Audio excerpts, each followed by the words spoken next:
محمد میرے دل میں ہے یاد محمد، میرے ہونٹوں پہ ذکر مدینہ، میرے دل میں ہے یاد بسم اللہ محمد۔ الرحمن الرحیم، الحمدللہ رب العالمین والصلاة والسلام علی اشرف الانبیاء والمرسلین، خاتم النبیین وحبیب اللہ العالمین واہل بلدہ الطیبین الطاہرین المعصومین والمبعوثین واصحاب المنتجبین۔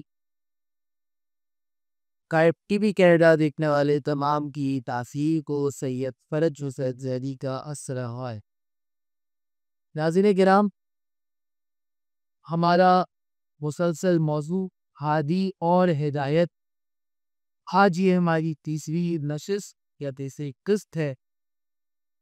اس لیے ہم نے اس میں یہ گفتگو کی کہ خداوند متعال نے جب ہدایت کے بعد حاکم کا امتزاج شروع کیا، اس کے اندر کہ وقت جو ہے وہ پہلی ہدایت رسالت کو رکھا گیا، نبوتوں کو رکھا گیا، انبیاء کو رکھا گیا، اور اس کے اندر قصۂ عالمی محمد مصطفیٰ صلی اللہ علیہ وآلہ وسلم کی رسالت مبارک کو رکھا گیا۔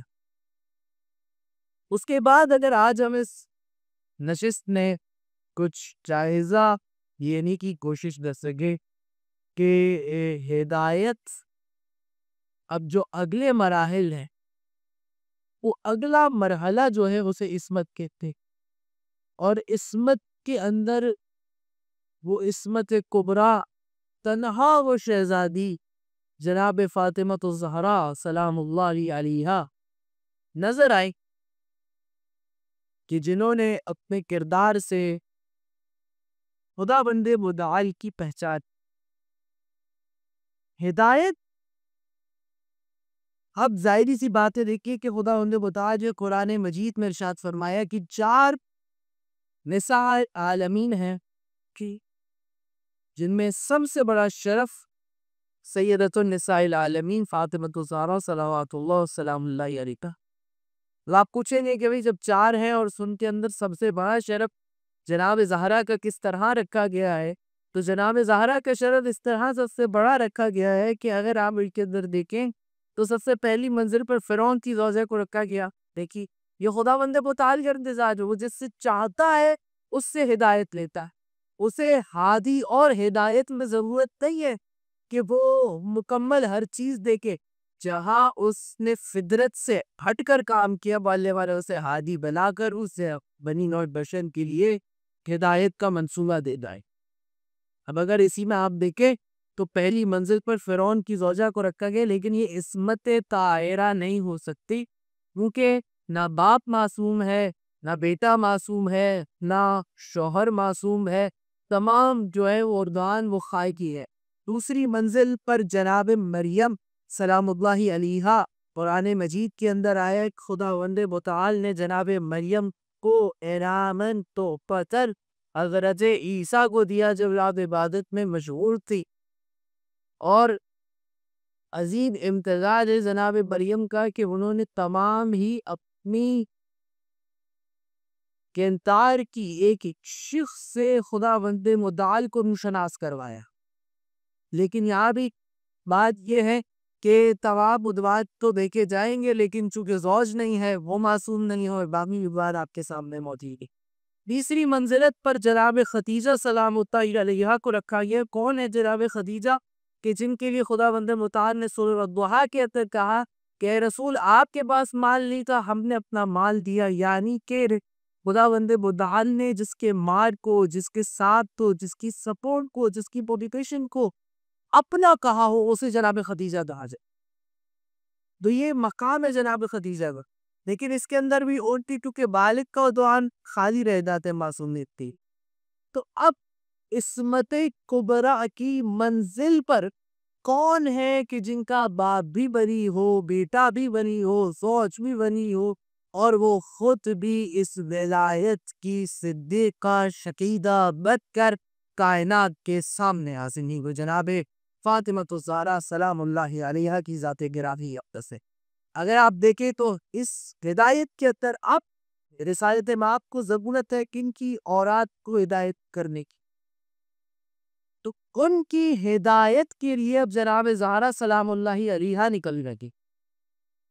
اور جناب زہرا نے ایک عورت کو اپنے اس حاجی کی کردار میں رہ کے جناب زہرا نے عورت کو اپنی زندگی گزارنے کا کتنا بہترین طریقہ پتا کہ سوچ کے ساتھ رہنا ہے تو کیسے زندگی گزارنی ہے. بچے پالے ہیں تو حسن و حسین زینب و عباس ام کلثوم جیسے بچے جناب زہرا.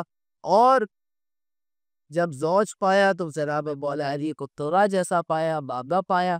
کس طرح بابا کے ساتھ کیا لقب پایا؟ ام الابیہا کا لقب پایا. کیوں پایا؟ کہ اس دی کی، اس کائنات کے سردار کی ماں کہلانے لگی جناب زہرا. جناب زہرا کو تمام کنیتیں، تمام القابات وہ خدے کی بنیاد پر دیے گئے. جس طرح انہوں نے خدا بند متعال کے دین کو پھیلانے میں اپنے بابا کے ساتھ منحصر ہو کر انہیں ہدا کو پروان چڑھایا ہے. خدا بند متعال نے اتنے بڑے القابات سے جناب زہرا پڑھا. جناب زہرا نے ہمیں عورت کی تمام عزت و عفت و تکریم کے ساتھ اس نے معاشرتی اپنے تمام انتخابات کو کیسے رکھنا ہے، تمام ڈیوٹیز کو کیسے نبھانا ہے، جناب زہرا رہ چکا. جناب زہرا نے ہمیں پردے کے ساتھ ساتھ عورت کو اس پہاڑ معاشرے میں نکل کر کام کرنا سکھایا ہے. جناب زہرا نے اس عورت کو گھر میں اپنے بچے، اپنے تمام زوج کی تمام فرائض انجام دہی کے ساتھ ساتھ جب وقت آیا دین الہ پر تو دربار میں خطبہ دینا سکھایا ہے. کیونکہ جناب زہرا نے بتایا کہ وہ ایک عورت کا کردار دین میں کس طرح کا ہونا چاہیے. جناب زہرا نے بتایا کہ ایک عورت کا ہادی ہونے کی بنیاد پر جب ہدایت کی منزل پر چلے تو کردار کیسا ہونا چاہیے.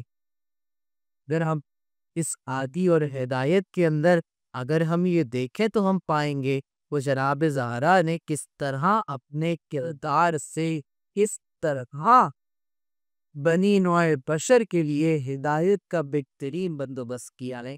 صبر، حساب، پیار، علم، عفت و عزت، عدرت، طہارت، صداقت، تمام زیوروں کو اکٹھا کر کے جناب زہرا نے لمس ماں، عورت، بیٹی، بہن کو عروج بخشی.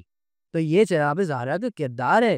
ہمیں آج اگر ہدایت دینی ہے، اگر ہمیں آج آئی پی ٹو ایجوکیٹ کرتا ہے، درازہ میں تو ایجوکیٹ کرتا ہے، تو ہم کہاں سے کریں گے؟ وہ مائیں اپنی بچوں کو کیسے سمجھائیں گے؟ جناب زہرا کی قصے دے کر سمجھائے گی کہ جناب زہرا نے کس طرح سے اپنے کردار سے اس دین کو منور پڑھایا اور کس طرح اپنے گھر کو چلایا.